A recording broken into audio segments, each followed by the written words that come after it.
Negotiation அப்படின்றது பெரிய பெரிய விஷயங்களுக்கு மட்டும் இல்லைங்க. வீட்டில் இருக்க குழந்தைங்க கிட்ட ஒரு சின்ன வேலை வாங்குறதுக்கு கூட நம்மளுக்கு நெகோசியேஷன் ஸ்கில்ஸ் ரொம்பவே தேவைப்படுது.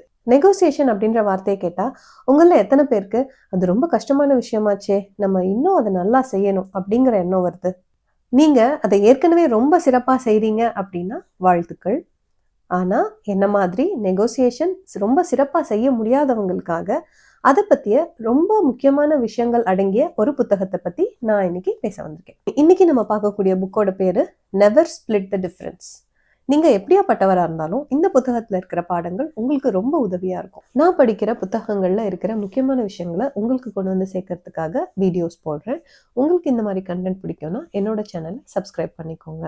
இந்த வீடியோவை லைக் பண்ணிட்டு பாருங்க. இந்த புத்தகத்தை கிறிஸ் வாஸ் அப்படிங்கிறவர் எழுதியிருக்காரு. FBIயோட இன்டர்நேஷனல் கிட்னாப்பிங் நெகோசியேட்டரா இருந்திருக்கிறாரு. அதாவது கிட்னாப் பண்றவங்க பேச்சுவார்த்தை நடத்துவாங்க இல்லையா, அந்த பேச்சுவார்த்தை நடத்துறதுக்கான போலீஸ் சைட்லேருந்து இருக்கிறவரா தான் இருந்திருக்காரு.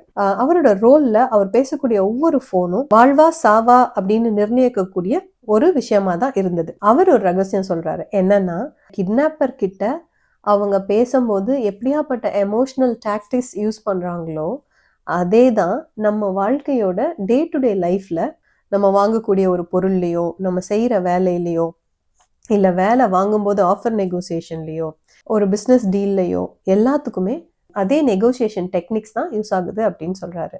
ரொம்ப ஆச்சரியமாக இருக்குல்ல? நெகோசியேஷனுங்கிறது ஒரு எமோஷனல் இன்டெலிஜென்ஸை டிபெண்ட் பண்ணி இருக்கு அப்படின்னு சொல்றாரு. நீங்க யாரோட நெகோசியேட் பண்றீங்களோ அவங்களோட தேவைகள் என்ன, அவங்க சைட்ல அவங்கள எம்பத்தைஸ் பண்ணி பார்க்கும்போது நீங்க நல்ல நெகோசியேட்டரா மாற முடியும். இதுல முதல் பாடம் டாக்டிக்கல் எம்பத்தி. நம்ம யாரோட நெகோசியேட் பண்றோமோ அந்த எதிராளியோடைய நிலைமை என்ன நம்ம தெரிஞ்சுக்கிட்டு அதுக்கு ஏத்த மாதிரி நம்ம நடந்துக்கிறது ரொம்ப ரொம்ப முக்கியம். நம்ம அவங்க சொல்றத கவனிக்கிறதுல மட்டும் இது முடிஞ்சிடறது இல்லை.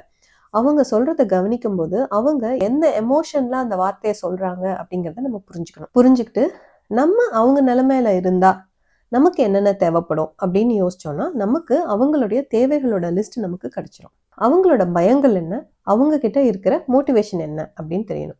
எடுத்துக்காட்டு, ஒரு காரை ஒருத்தர் விற்கிறாருன்னு வச்சுக்கோங்களேன். அந்த காரை விற்கிறப்ப அவருக்கு என்ன பயங்கள் இருக்கலாம், இல்லைன்னா அவருக்கு அந்த காரை ஏன் விற்கணும்னு அவர் நினைக்கிறாரு. இந்த ரெண்டுக்கான பதில் நமக்கு தெரிஞ்சிருச்சு அப்படின்னா அதுக்கேத்த பதில நம்மளால சொல்ல முடியும். அவருக்கு ஒரு கரெக்டான ஆஃபர் பிரைஸை அவர் கொடுக்கலாம். அதுக்கு கம்மியா வந்தா அவரால் ஏத்துக்க முடியாதுன்றது நமக்கு அப்ப தெரியும். எந்த அளவுக்கு நம்ம ஆஃபர் பண்ணா அவர் எடுத்துக்குவாருங்கிற ஒரு கணக்கு நமக்கு பிடிப்படும் அப்படின்னு சொல்றாரு. அவரோட கரியர்ல இருந்து ஒரு எக்ஸாம்பிள் சொல்றாரு.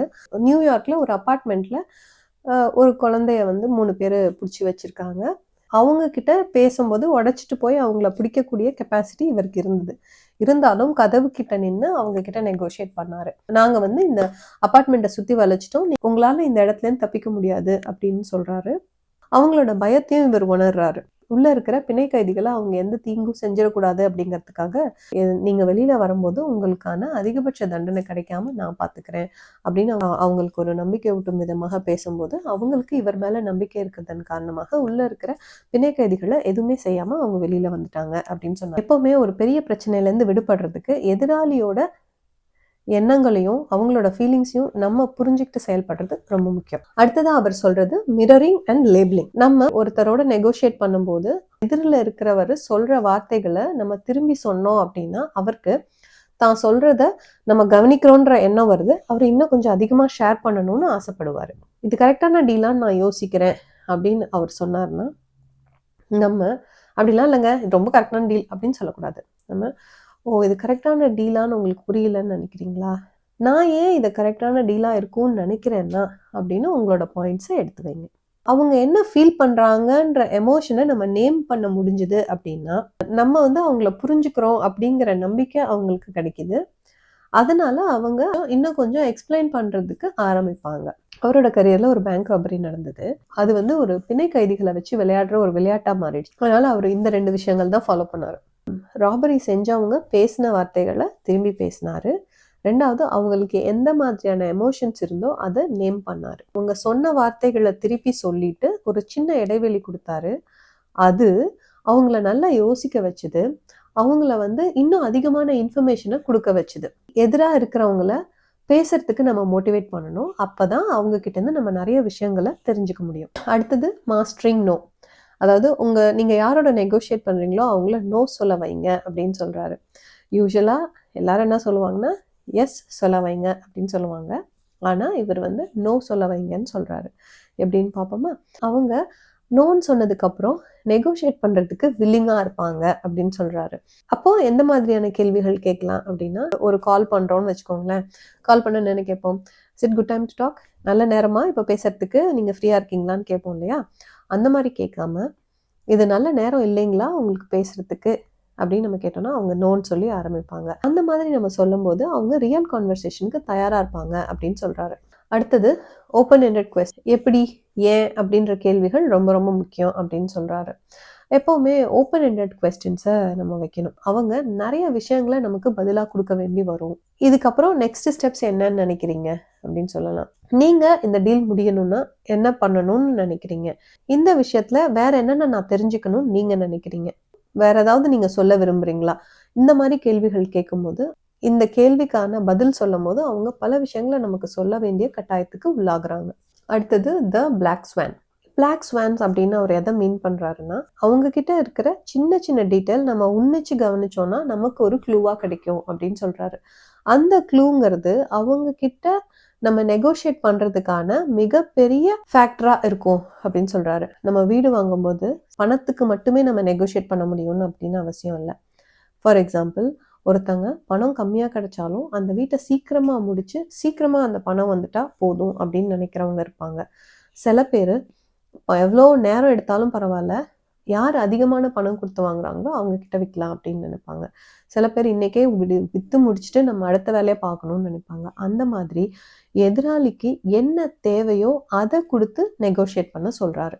அந்த விஷயத்த ரொம்ப உன்னிப்பா கவனிச்சாதான் நம்மளுக்கு புரிய முடியும் அப்படின்னு சொல்றாரு. அடுத்தது எமோஷ்னல் டோன் அண்ட் பாஸ்.